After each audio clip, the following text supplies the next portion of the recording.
இன்னைக்கு social media ஃபுல்லாவே சூரியகுமார் யாதவ இந்தியன் டீம் கேப்டன்சிலேருந்து தூக்குனத பத்தி தான் பேசிட்டு இருக்காங்க. Suryakumar Yadav one of the best T20 கேப்டன்னு ஈஸியாவே சொல்லிடலாம். சூரியகுமார் யாதவ் கேப்டன்சில இந்தியா ஒரு T20 சீரிஸ் கூட தோக்கல, ஏஷியா கப் தோக்கல, ப்ளஸ் 2026 T20 வேர்ல்ட் கப்புமே ஜெயிச்சுட்டாரு. 2026 T20 வேர்ல்ட் கப் ஜெயிச்சனால இந்தியா பேக் டு பேக் ஜெயிச்சாங்க.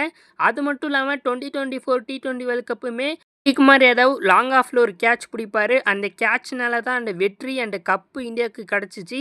இதே மாதிரி ஒரு பிளேயரா எத்தனையோ மேட்சஸ் பயங்கரமாக பெர்ஃபார்ம் பண்ணியிருக்காரு. எஸ்பெஷலி 2022 T20 வேர்ல்ட் கப் அதெல்லாம் சூரியகுமார் யாதவோட ஒரு பீக் டைம்னு சொல்லலாம். இந்த மாதிரி அவரோட உயிரை கொடுத்து பெர்ஃபார்ம் பண்ண சூரியகுமார் யாதவ் இதுக்கப்புறம் இந்தியன் T20 சைடில் இருக்க மாட்டார்.